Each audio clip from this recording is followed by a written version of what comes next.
Okay, hi. Now that you've got all of your supplies gathered, we're going to go ahead and get started. The first thing that we want to do is get your buckle.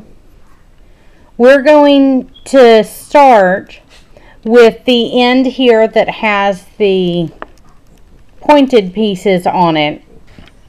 And you'll see it's going to look nice when we're done. The cording will cover up all of that extra on the buckle. If your piece just has one hole there for the opening, you are good to go. But if it has two, you're going to want to use the top one so that you don't look silly when you're done. And the cord will cover all of this up. So the first thing to do to get started is you're going to take a piece of your cording and you're going to need to burn the end. Lick your fingers before you touch it so you don't burn your fingers as well. And get it to a point. Then you're going to take your yarn needle and thread it. You're not going to start like you do traditionally with a slip knot or anything. This is how you're starting. Now, you're going to take this end of the buckle that we just talked about, and you're going to use this top section only. We're going to face it with the pointed pieces down.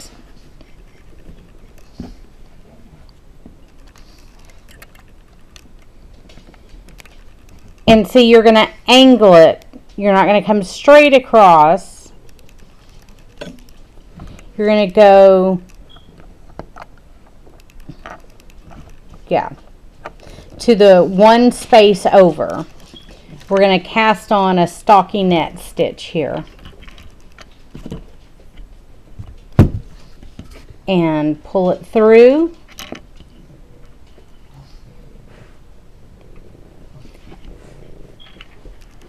Now we should be, I went one too far. Okay, so now we are, this space would be straight across. We're going one space over. Now we're coming back up through. I'm sorry, this is a very hard angle to make this work. We're going to bring our needle back through and right around so that we're wrapping that peg right there in front. So we've got that cast on. Now we're going to wrap this peg right here in the back by placing our needle and pulling it through. So we've got this peg cast on, this peg. We're going to go back around front here and wrap this peg.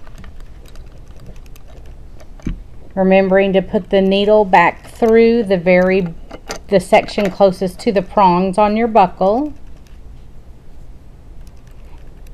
And now we're going to start coming back. So we're going to wrap this back peg.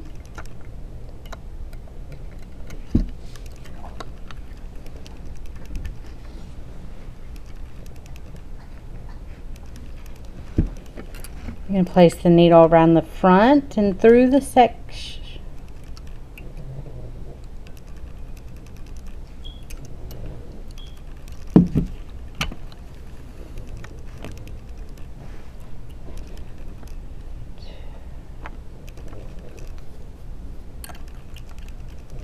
Do the same thing over here.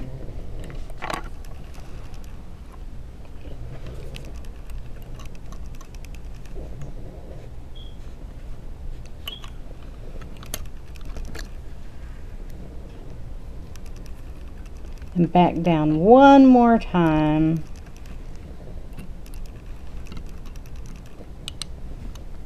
Okay, so now we have 4 pegs cast on in stockinette, and it is through our buckle. So now you should have a good long, probably 2 feet worth of tail from your cast on edge, and that is perfect. You want a nice big section here. Right now you're going to just set it aside, and you're going to go ahead and cast on or wrap your loom in the stockinette, and this is going to sandwich in that buckle. Okay, see, so we've just wrapped it back and forth, and now we're going to knit the bottom over the top.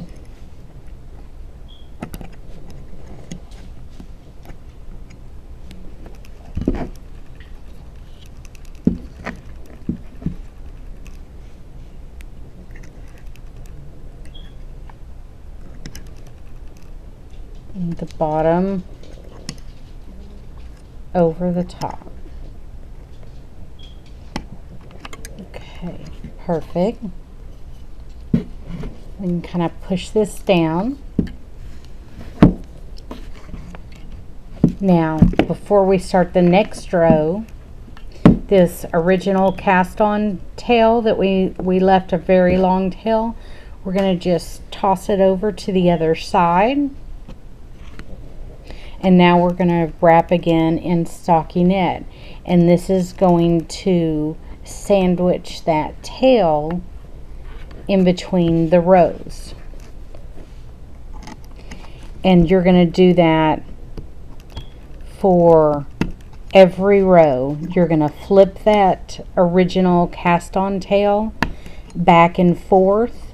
It's going to give you there's a few different reasons for that. Extra stability in the end product.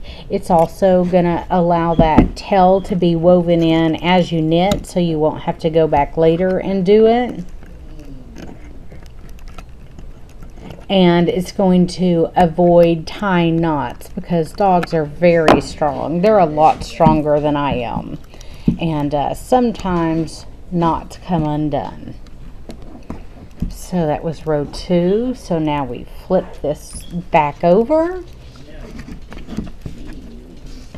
and stockinette. And you can use any stitch you want. I personally preferred the stockinette because this nylon cord is so rich in color and texture that I wanted something very simple that would allow the material to really stand out on its own.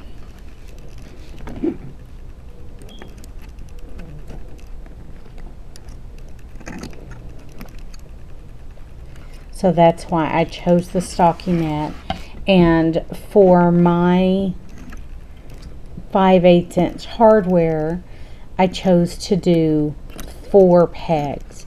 If you have larger hardware, you'll need more than 4 pegs. If you have smaller, you might need 3 pegs. Even, I'm not sure how 2 would work.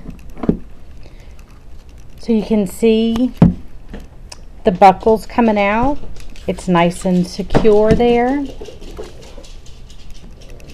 And again, we're just going to flip this over and continue on in our stockinette.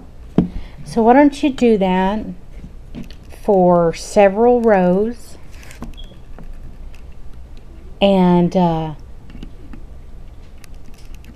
we will meet back up again here in about 4 or 5 rows to check on everybody's progress.